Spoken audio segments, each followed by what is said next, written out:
हर साल की तरह इस बार भी एक खास कार्यक्रम। और ये तस्वीर आप संघ प्रमुख की देख रहे हैं। आज विजयदशमी के अवसर पर संघ का स्थापना दिवस और बेहद ही खास 100 साल पूरे होने पर, और नागपुर से संघ के मुख्यालय से सीधी तस्वीर आप देख रहे हैं। यहाँ भी कार्यक्रम की शुरुआत हो गई है। संघ प्रमुख मोहन भागवत पुष्पांजलि अर्पित करते हुए विजयादशमी के अवसर पर, संघ के स्थापना दिवस के अवसर पर और 100वें स्थापना दिवस के अवसर पर, जिस पर हम लगातार आज चर्चा कर रहे हैं, 100 साल की यात्रा संघ की, क्या मायने इसके समाज के लिए, देश के लिए और संघ खुद संघ के लिए।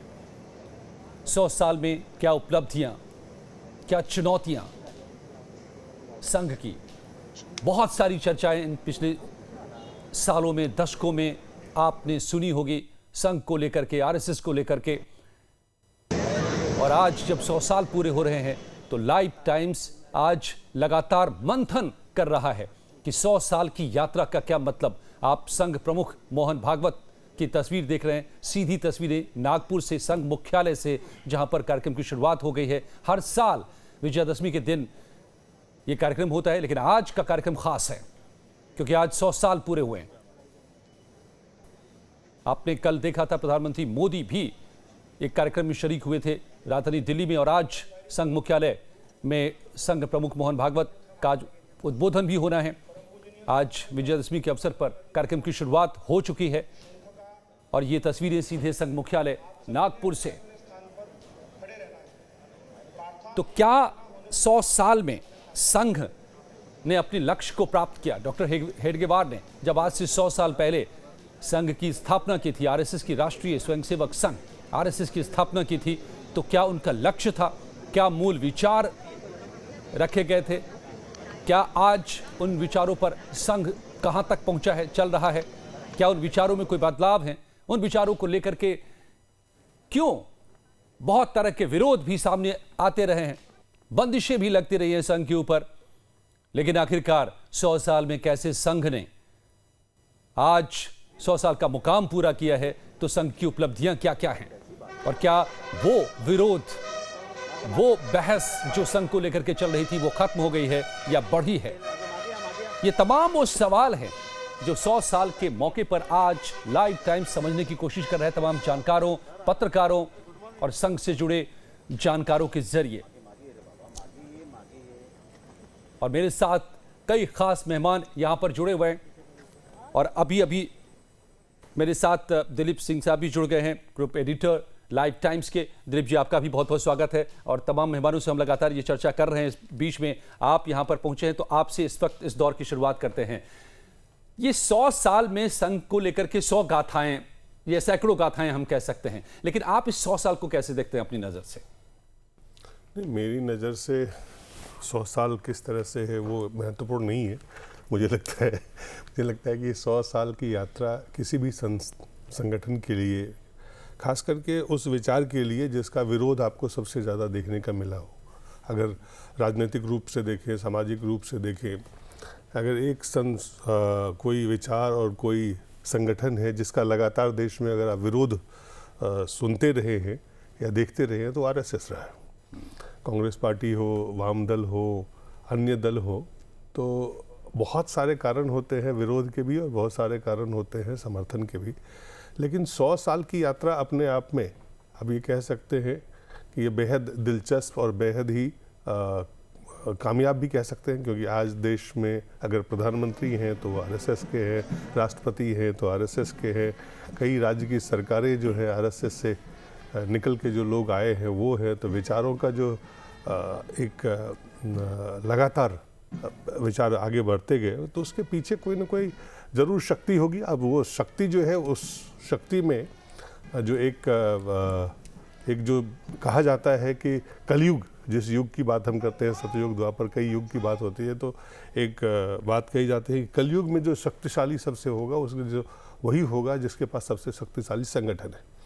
तो संघीय शक्ति कलयुग है, तो संगठन की ही शक्ति जो है कलयुग में ये ऐसा माना जाता है हिंदुस्तान में सर्वोपरि होगी और सबसे शक्तिशाली होगी। तो ये जो स्थिति है, ये 100 साल में संगठन की शक्ति, अब इसके मेरे विचार क्या है वो बहुत मायने नहीं रखते हैं, लेकिन देश में जो विचारों का लगातार ये 100 साल में जो शिखर इस वक्त आप देख रहे हैं, क्या इसके आगे क्या है, एक यात्रा वो भी है जिस पे चर्चा करना चाहिए। लेकिन मूल है ये है कि 100 साल में जो ये यात्रा है, इसको भारत जैसे मुल्क में, अगर हम मोहन भागवत जी के 3 दिन के कार्यक्रम को मैंने सुना जी, और वहाँ पे जो कुछ समझने को वो कहते हैं, भाई हम तो सबको साथ लेके चलते हैं, जो भी इस देश में पैदा हुए हैं उनकी पूजा पद्धति क्या है, उनका विश्वास क्या है, लेकिन हम राष्ट्र के प्रति समर्पित हैं और राष्ट्र के लिए हम काम करते आए हैं और करते रहेंगे। उनका और व्यक्ति निर्माण जो है वो उनके व्यक्ति को हम निर्माण करेंगे, व्यक्ति निर्माण के जरिए हम राष्ट्र निर्माण करेंगे। अब 100 साल में व्यक्ति निर्माण कितने हुए हैं, किस तरह के व्यक्ति निर्माण हुए हैं, क्या उनकी उपलब्धि रही है, तो वो एक पक्ष है। 100 साल में आरएसएस के योगदान किस तरह का रहा, वो एक पक्ष है। 100 साल में आखिर अगर राष्ट्र के प्रति समर्पित कोई संस्था है तो उसका इतना विरोध क्यों हुआ, वो एक पक्ष है। अगर राष्ट्र के प्रति समर्पित कोई व्यक्ति है उसका भी विरोध हो रहा है तो वो भी एक पक्ष है कि क्यों होता रहा है। कई सवाल है। देखिए, ये 100 साल की यात्रा में जितने सारे आप सवाल पूछेंगे, मुझे लगता है वो सवाल कम पड़ते जाएंगे, सवाल आपको खत्म नहीं होंगे। मुझे लगता है कि जितने, और जिज्ञासा भी है कई लोगों की। मैं भी वहाँ पे गया, मैं भी ये सोच के गया कि 100 साल संघ के हुए हैं, आखिर कौन सी वो खास बात है जो खुद संघ के संघ चालक देश को या पत्रकार को, ये मीडिया से उनका इंटरेक्शन था, क्या बताना चाहते हैं। तो मुझे लगता है कि बहुत सारी पहलू हैं। एक घंटा या 1 मिनट या 10 सेकंड में ये कोई हेडलाइन की बात नहीं है, इसमें बहुत सारे चीज़ें हैं। अब जो हेडगेवार साहब, डॉक्टर हेडगेवार जिन्होंने स्थापना की, वो जुड़े हुए थे कांग्रेस से भी और स्वतंत्रता आंदोलन दोनों से जुड़े हुए थे। तो वहाँ से निकल के उन्होंने क्यों इसकी स्थापना की, उनके पीछे क्या काल परिस्थिति, किस तरह की स्थितियाँ थी जिनके कारण उनको उस समय कांग्रेस से अलग हट के एक पैरेलल संगठन को, एक विचार को उन्होंने आगे बढ़ाया। तो वो सारी चीज़ें भी समझने का है, किस तरह से उनके 2nd, 3rd, 4th, 5th और आज और आगे। तो ये कई सारे सवाल हैं जो जिसका जवाब जो लोग विशेषज्ञ हैं, जो लोग आरएसएस को जानते हैं, जो समझते हैं, वो बहुत बेहतर दे सकते हैं। सुदेश वर्मा जी ने पुस्तकें लिखी है, वो अगर बोले तो मुझे लगता है ज़्यादा प्रामाणिक होगा। जी जी, अगला सवाल मेरा उन्हीं से है। और जो विरोध करते हैं, जो कई खास करके यूसुफ अंसारी साहब है हमारे साथ है, विरोध भी करते रहे, वो बोलेंगे तो मुझे लगता है दर्शक को एक पर्सपेक्टिव, एक नज़रिया, एक चीज़ें समझने को मिलेगा आखिर क्या कारण है कि विरोध किस बात का है और समर्थन क्यों हुआ। इतनी बड़ी ये जो यात्रा है, 100 साल की यात्रा, बहुत ही शानदार यात्रा आप कह सकते हैं किसी भी संस्था के लिए, किसी भी संस्थान के लिए, किसी भी विचार के लिए। 100 साल बहुत सर्वाइव कर रही है और नहीं सर्वाइव नहीं है, ये कंप्लीटली ग्रोथ है। इसको मैं कहता हूँ एकदम शिखर, आप जहाँ से शुरू आप कर रहे हैं आप लगातार बढ़ रहे हैं, तो उसके पीछे तो कोई एक कारण तो होगा नहीं कि कोई एक व्यक्ति है और कोई एक चीज़ है जो बढ़ते हैं। इस तरह की यात्रा जो होती है उसमें कई सारे कारण होते हैं, कई सारे उसके जो अगर आप देखें काल परिस्थिति को तो हम कहते ही है, लेकिन कई सारे लोग होते हैं, कई सारे जो कारक होते हैं जिनके कारण इस तरह की चीज़ें आगे बढ़ती है। तो मुझे लगता है कि ये बेहतर होगा कि जो लोग सुदेश वर्मा जी अगर ये बताएं कि भाई क्यों ये 100 साल की यात्रा इतनी शानदार रही है, और अगर यूसुफ साहब ये बताएं कि भाई क्यों विरोध करने के बावजूद भी और विरोध करते रहने के बावजूद भी ये लगातार। तो सुदेश जी ने अभी एक बात कही थी, मैं यूसुफ भाई मैं आऊंगा, एक तस्वीर हमें दिखानी जरूरी है, नागपुर से जो सीधी तस्वीर आ रही है कार्यक्रम की, वो भी साथ में देखते चलिए। ये देखिए कार्यक्रम की शुरुआत हो गई, पूर्व राष्ट्रपति रामनाथ कोविंद भी यहाँ पर मौजूद हैं संघ प्रमुख के साथ में। सुशीलं जगद्येन नम्रं भवेत्, श्रुतं चैव यत् कंटकाकीर्णमार्गम्,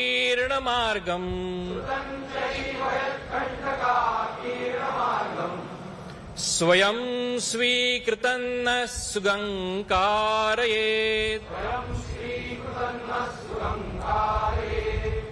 समुत्कर्ष निःश्रेयसस्यैकमुग्रम्,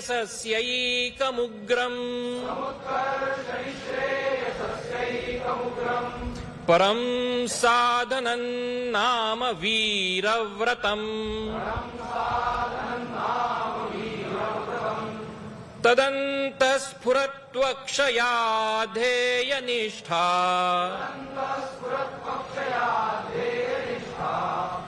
हृदन्तप्रजागर्तु तीव्रानिशम् विजेत्री च नः संहता कार्यशक्तिर्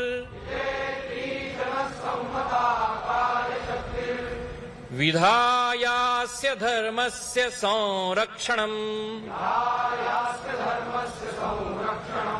परं वैभवं नेतुमेतत् स्वराष्ट्रम् समर्था भवत्वाशिषा ते भृशम् भारत माता की जय। ध्वजा प्रणाम।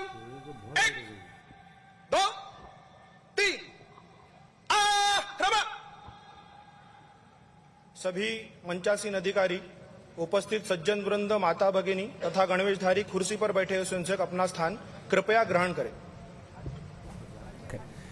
तो ये सीधी तस्वीरें नागपुर से आप देख रहे हैं। इस वक्त में कार्यक्रम की शुरुआत हो गई है 100 साल पूरे होने के मौके पर स्थापना दिवस, और ये खास स्थापना दिवस क्योंकि 100 साल पूरे हुए आरएसएस के, और इसी मौके पर खास चर्चा, खास मंथन लाइव टाइम्स कर रहा है कि आरएसएस का मतलब क्या, 100 साल होने का मतलब क्या है। मेरे साथ तमाम मेहमान जुड़े हुए हैं और सुदेश वर्मा जी से अब सवाल में पहला सवाल करूंगा। बीजेपी के नेता सुदेश वर्मा जी जुड़े हुए मेरे साथ में। सुदेश जी, यूसुफ अंसारी साहब थोड़ी देर पहले एक बात कह रहे थे कि संघ का जो लक्ष्य था पॉलिटिकल पावर हासिल करना और उसको उसने प्राप्त कर लिया है, क्या यही लक्ष्य था और क्या वो लक्ष्य प्राप्त हो गया? नहीं, ऐसा लक्ष्य कभी नहीं रहा है संघ का। मैं आपको बता दूं, पॉलिटिकल पावर जो है ना एक इंस्ट्रूमेंट है, एक इंस्ट्रूमेंट है, जरिया है जिसके थ्रू आप ट्रांसफॉर्मेशन करना चाहते हैं। क्योंकि संघ का अगर आप विचारधारा को लीजिएगा तो विचारधारा क्या है? व्यक्ति निर्माण हो। किस लिए हो व्यक्ति निर्माण? राष्ट्र निर्माण के लिए। तो राष्ट्र निर्माण का कार्य ऐसा नहीं आप बोल सकते सट कर दिए वो फिल्म की तरह यहाँ ख़त्म हो गया और यहाँ शुरू हो रहा है। ये निरंतर कार्य है, चलता रहेगा। क्योंकि अभी सत्ता में हम आए हैं लेकिन बहुत सी त्रुटियाँ होंगी, आप जिस पर चर्चा भी करते हैं, उन त्रुटियों को भी एड्रेस किया जाएगा वक्त पर। तो व्यक्ति निर्माण के थ्रू ही होना है वो। तो निरंतर एक आइडियोलॉजी, वो आइडियोलॉजी जो नेशनलिस्ट आइडियोलॉजी है, उसके बेसिस पर कोई ऑर्गेनाइजेशन इतनी आगे बढ़े और एक अपने आइडियोलॉजिकल समर्थक जो हमारा पॉलिटिकल ऑर्गेनाइजेशन है उसको सत्ता में ले आए। संघ जो है सत्ता में नहीं है, संघ के समर्थित जो पॉलिटिकल पार्टी जो उस आइडियोलॉजी में भरोसा रखती है वो है। मोदी जी आरएसएस में थे, एक कार्यकर्ता थे, प्रचारक थे, बट मोदी जी आरएसएस नहीं है। मोदी जी प्रधानमंत्री हैं, एक पॉलिटिकल फोर्स है, बीजेपी उसको रिप्रेजेंट करते हैं। उनकी आइडियोलॉजी जो है, चूँकि उसी जगह से आए हैं तो आइडियोलॉजी को आत्मसात करते हैं, तो उस आइडियोलॉजी को इम्प्लीमेंट करेंगे। देखिए, एक राष्ट्रवादी आइडियोलॉजी जैसे जॉर्ज सोरोस टाइप के लोग तो क्या संघ की आइडियोलॉजी को प्राइम मिनिस्टर मोदी इम्प्लीमेंट कर रहे हैं? आप नहीं कह रहे हैं वो इम्प्लीमेंट करने की ज़रूरत नहीं है। उनके कार्यशैली में, उनके विचारधारा में वो नेचुरल है। वो इम्प्लीमेंट करना कोई ऐसा एजेंडा नहीं है कि आप इम्प्लीमेंट करिए तो संघ की आइडियोलॉजी होगी। देखिए, पूरे विश्व में जॉर्ज सोरोस टाइप के ऑर्गेनाइजेशन है जो राष्ट्रवाद को गलत मानते हैं, राष्ट्रवाद को वो नाजिज्म से कंपेयर करते हैं, वो राष्ट्रवाद को समझ ही नहीं पाते। हमारा जो राष्ट्रवाद है वो उस तरह का राष्ट्रवाद नहीं है जो वेस्टर्न कंट्रीज़ में देखा गया था। वहाँ हम राष्ट्र निर्माण की बात कर रहे हैं, देश की संस्कृति की बात कर रहे हैं और हर व्यक्ति को साथ लेके चलने की बात कर रहे हैं। वहाँ हम नहीं बोल रहे कि एक रेस जो सुपीरियर है दूसरे। सुदेश जी, एक अभी जो मैंने आपको क्रॉस किया और आप जो बोल रहे थे, मुझे ये पूरी चर्चा में बहुत सारी बातें हैं, जैसा दिलीप जी ने बताया, बहुत सारे सवाल हैं, लेकिन मैं एक बात आपसे समझना चाहता हूँ इस मौके पर। आप क्योंकि संघ को बहुत बारीकी से जानते हैं, आपने पुस्तकें लिखी है, ये एक मुझे संकोच नजर आता है इस पूरी चर्चा में, इस बात को बीजेपी या संघ की तरफ से एक्सेप्ट करने में कि हाँ, संघ का मकसद राष्ट्र निर्माण है और अगर कोई संघ के प्रचारक आज प्राइम मिनिस्टर हैं, वो राष्ट्र निर्माण कर रहे हैं, तो ये संघ की आइडियोलॉजी है। आप इसको बेबाक क्यों नहीं एक्सेप्ट करते? कौन नहीं एक्सेप्ट कर रहा? क्योंकि यहीं पर सारी चर्चा है, यहीं पर सारी बहस रही है। नहीं, आप बोल रहे एक्सेप्ट नहीं कर रहे। किसने एक्सेप्ट नहीं किया? क्या नरेंद्र मोदी तो जी? मैं आपसे पूछ रहा हूं कि क्या संघ के आइडियोलॉजी को प्राइम मिनिस्टर मोदी आज इंप्लीमेंट कर रहे हैं? बिल्कुल। आप कह रहे हैं कि नहीं कर रहे हैं, जरूरत ही नहीं। नहीं, मैंने नहीं बोला नहीं कर रहे हैं। मैंने ये नहीं बोला कि, मैंने जरूर कर रहे हैं, लेकिन कोई ऐसा सेट पैरामीटर नहीं है कि इसको आप करिएगा ये साइंस की तरह तो संघ की आइडियोलॉजी मानी जाएगी, इसको करिएगा तो नहीं मानी। आपको आत्मसात करके देखना पड़ेगा कि संघ की आइडियोलॉजी क्या है। राष्ट्रवाद है, यहाँ जो भी व्यक्ति इस देश में पैदा हुआ, हाँ। यहाँ की संस्कृति में पैदा हुआ, हाँ। वो उसके थ्रू ही आगे बढ़ना है। ठीक है। वैसा ही हमको चाहिए, विचार वाली सरकार चाहिए। तो नेचुरली आज बीजेपी रिप्रेजेंट करती है। कुछ दशकों पहले दिलीप जी को याद होगा, जब इंदिरा गांधी जी का एसेसिनेशन हुआ था तो उस समय बीजेपी नहीं रिप्रेजेंट करती थी। सारे लोगों ने, जो संघ के कार्यकर्ता थे, उन्होंने कांग्रेस को वोट दिया था, जो सीधे बोला गया था कि जो करना है करो। तो उस समय उसको माना गया। तो आज बीजेपी रिप्रेजेंट करती है, आत्मसात की हुई है, और हमारे लोग हैं। कल अगर नहीं करेगी बीजेपी तो नहीं, तो राष्ट्रवाद, आप राष्ट्रवाद पर आते हैं। राष्ट्रवाद। आपने कहा कि संघ की आइडियोलॉजी राष्ट्रवाद की है और पीएम मोदी राष्ट्रवाद को इंप्लीमेंट कर रहे हैं। बिल्कुल। इसमें क्या दिक्कत है इसको कोई एक्सेप्ट दिक्कत करने नहीं में? है। तो संघ की आइडियोलॉजी के राष्ट्रवाद अगर वो क्या है? implement देखिए, कर रहे हैं- राष्ट्रवाद कोई थ्योरी नहीं है कार्ल मार्क्स की तरह कि आप उसको इंप्लीमेंट करें। राष्ट्रवाद जो क्या है, आप एक पहलू में देखिए। इकोनॉमिक नेशनलिज्म की बात करिए, जहाँ स्वदेशी होता है। पॉलिटिकल नेशनलिज्म की बात करिए, जहाँ इस धरती से उत्पन्न पहला व्यक्ति हैं नरेंद्र मोदी जी, जो स्वतंत्र भारत में पैदा हुए और प्रधानमंत्री बने। 1950 में उनका जन्म हुआ था, और वो संघ के उससे निकले, आइडियोलॉजी से निकले हुए हैं। तो जो भी वो कार्य करेंगे, उनके अंदर वो राष्ट्रवाद की भावना रहेगी। ओके, जो भी यूसुफ अंसारी decisions साहब। होंगे, जी। उसको हम उस नजरिए के मापदंड से उसको आंकेंगे। यूसुफ अंसारी साहब, आपने कहा था कि पॉलिटिकल पर्पस था, राजनीतिक लक्ष्य था, राजनीति में आना हासिल करना था, वो हासिल कर लिया वक्त से पहले ही, 100 साल से पहले ही। लेकिन संघ के जानकार सभी इसका विरोध कर रहे हैं कि ये लक्ष्य ही नहीं था।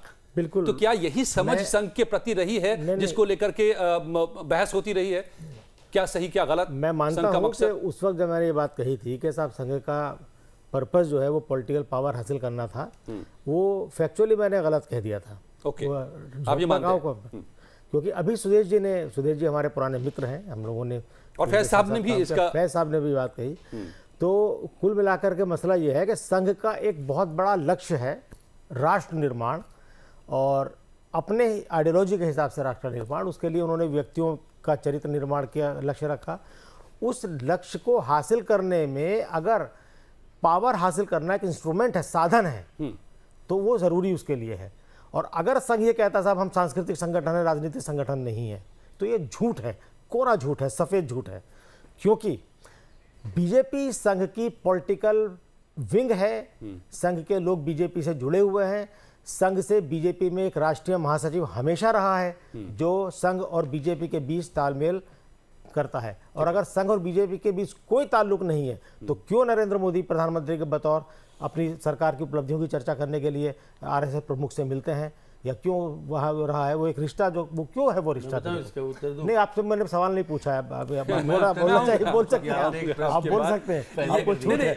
लेकिन आप मैं बीच में नहीं बोला था ना, मैंने आपसे उत्तर मांगा था, आप मुझे बोलने दीजिए, है ना। दूसरी बात, जो भी बात कही, सुरेश जी ने भी बात कही, फैज भाई ने भी बात कही, राष्ट्रवाद। वो राष्ट्रवाद क्या है? क्या संघ के अलावा कोई इस देश में और कोई राष्ट्रवाद नहीं है? कोई और राष्ट्रवादी नहीं है? राष्ट्र किसे कहते हैं? क्या भारत ऐसा संघ कहता है कि कोई राष्ट्रवादी नहीं है? संघ क्या कहता है वो अलग बात है। हम क्या कहते हैं, हमारा काम किसी की बात, हम डाकिये नहीं है, हम पत्रकार हैं।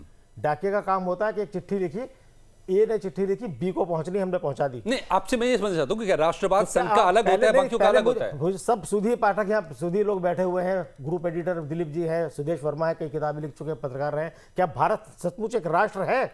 जो राष्ट्र की जो परिभाषा दी जाती है, क्या सिर्फ एक राष्ट्र है भारत, या भारत के अंदर बहुत सारे राष्ट्र हैं? महाराष्ट्र इसके अंदर है, सौराष्ट्र इसके अंदर है। मैं बोलूं इस पर? ये आपने बड़ा नहीं, आप सवाल क्या राष्ट्र है? बहुत सारे राष्ट्र, मुझे लौटना पड़ेगा। यहाँ एकरूपता की बात हो रही है। बात है, इस पर जरूर है कि मैं इस दिलचस्प मोड़ पर मुझे एक मिनट, आप मुझे कमांड है कि मुझे एक चलिए, खुशी पलों के लिए रुकेंगे। बहुत ही इंटरेस्टिंग सवाल आपने खड़ा कर दिया है कि क्या भारत एक राष्ट्र है? क्या यूसुफ अंसारी को भारत राष्ट्र है, इस पर क्या संशय है? क्या वरिष्ठ पत्रकार हैं यूसुफ अंसारी, और ठीक है, इस पर हम लौटेंगे। और फिर परिभाषा निकालिए अगर पूरी दुनिया में राष्ट्र, okay, I come back to you Yusuf भाई। और अगर राष्ट्रवाद सबसे बड़ा लक्ष्य है संघ का, तो क्या उससे किसी की असहमति है? कुछ ही पलों में लौटते हैं। आरएसएस एट 100 क्या मायने? अपने गठन के बाद से ही राष्ट्रीय स्वयंसेवक संघ विराट उद्देश्य लेकर चला, और ये उद्देश्य रहा राष्ट्र निर्माण। राष्ट्र निर्माण का महान उद्देश्य व्यक्ति निर्माण का स्पष्ट पथ और शाखा जैसी सरल जीवंत कार्य पद्धति यही संघ की 100 वर्षों की यात्रा का आधार बने।